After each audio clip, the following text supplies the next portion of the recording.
Here we are, it's day 40. It's the first day back after the 4-day Easter weekend. Period of reflection, I think, for me over the weekend. Not having any conference calls to join, not having team meetings to join, all that kind of stuff, just meant that I had a lot of opportunity to think about how others are faring in these difficult times. I realised that some of the things that may be quite hard for me personally to go through, or us as a family, are actually, first world problems. There's a lot of people who are suffering an awful lot more than we are. The weather was lovely at the weekend. Got the opportunity to be out in the garden and just sort of stay relatively sane. But it did make me wonder. There's a lot of people talking about how this is making people reinvent themselves, and they're looking for different things out of life, and their focus is different. And I kind of just looked at myself over the weekend and realised that the things I like to do, like playing football 3 times a week, or a round of golf, or some of the things that I enjoy doing with friends, or going to pubs or restaurants and things like that, none of those are possible at the moment.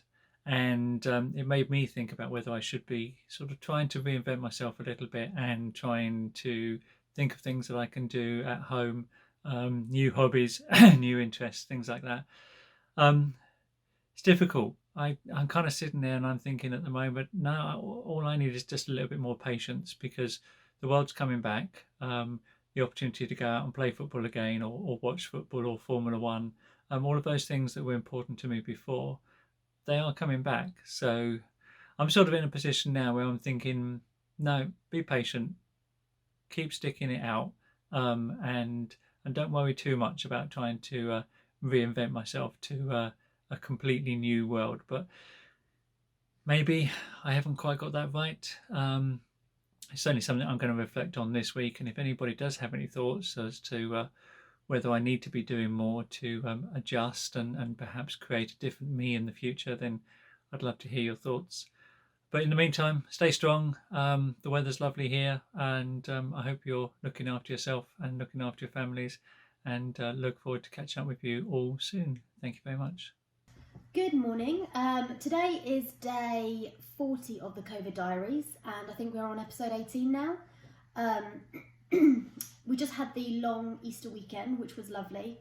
It's quite unusual for myself, actually, because usually I would have kind of gone to see my mum and my nan and maybe had lunch with them. But it was just my husband and I at home. We literally didn't do anything. We sat in the garden. We're quite fortunate in the fact we've got a very sunny garden with a bit of grass. So we got a bit of a tan, we had a barbecue. It was quite nice with it just being us, but obviously I missed my family incredibly. I was reflecting over the weekend about how I could become more productive in my working week. And I spoke to you guys a little bit in the past few weeks about scheduling your day, making sure that you are super productive and you've allocated time slots for certain things, just to keep you on track, really.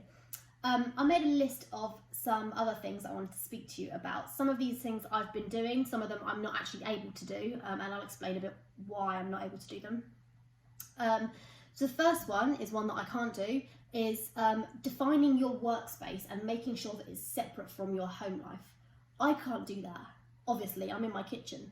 The only table that we have got in this house that we can work at is our dining room table. We haven't got a desk or anything like that, just because we've never needed it up until now. So I'm really struggling with that. I mean, we're having to shimmy everything to the side when my husband and I want to have dinner, or we've been doing the dreaded eat on our laps in the lounge, which is, I mean, it was great to start with, but now I'm missing having a dining room table.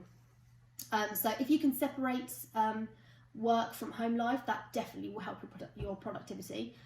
Also, I spoke about this in one of the first videos, is what you wear. Now, don't get up in the morning and put your trackies on and a hoodie, because you're not going to feel productive. You wouldn't wear that in the office. Put some jeans on and a top, and it will make you feel better, I guarantee you. Keep your desk area tidy. Now, it's quite difficult for me because, like I said, my husband and I are sharing the dining room table, so we are having to literally split it in half. So we've got a little section. I've got a massive setup. I've got a tower, I've got a massive monitor, I've got a laptop, keyboard, Wacom tablet. I've got a lot of stuff, whereas my husband's just got a laptop. So it's very difficult for us, but try and keep your area tidy. Once a week, I will get a Dettol wipe and just wipe everything down, just so that I feel good about the day. So I find that really, really helps, and I am doing that. Give yourself breaks. I mean, so obviously in the Project 5 office, we constantly get up from our desks and wander over to other teams and have chats, may it be about work or just how was your weekend? We are a very, very social, bubbly, talkative team. We all get on we're friends, we all get on really well. That is one thing I'm really struggling with, is having breaks, even my lunch break. I mean, my husband literally has to say to me, Sadie, stop and eat, like stop. The other day he literally put the barbecue on and he said, right, you've got half an hour until these sausages are done, and then you have to be off your computer for an hour. So he's been really good in that respect. But I have actually been more conscious about the fact that when I open the back door to let the dog out, I will step outside myself and just, have 5 minutes and just collect my thoughts and give myself a break. And I find that really, really helps. Drink plenty of water. I drink probably about 2 litres of water a day. It helps your mind. I don't know, I feel like I just feel healthier after I've had some water. And also a very important one, music. I have the radio on in the background, not now obviously, but I usually have Heart on in the background, really, really quiet, just so that it's a humming noise, because I don't like working in silence. If I really want to get my head down and concentrate, I'll put my headphones on and I'll listen to 1975. I don't know why, they just make me super, super productive. So if I need to get something done and I'm really, really trying to work hard, I'll do that. I found that's really helped over the last couple of weeks. And finally, this is so important, know when to stop. My schedules have been a godsend. I literally schedule out my day and when I need to do it, so that when it's time for me to clock off, I clock off. Don't get me wrong, I've got my emails on my phone. Occasionally when I'm sat down, I will check my emails whilst I'm sat on the sofa in the evening or something like that, or reply to a Teams message from somebody. But my computer is off and I'm not thinking, oh God, I need to start an animation at 4:30. So know when to stop. I hope these points have been useful for you guys. If you've got anything else that you want to add, definitely drop me a comment on this video. I'd be happy to hear your suggestions. The sun is shining, which is lovely. So I hope you have a lovely day, lovely rest of your week, and I'll speak to you tomorrow.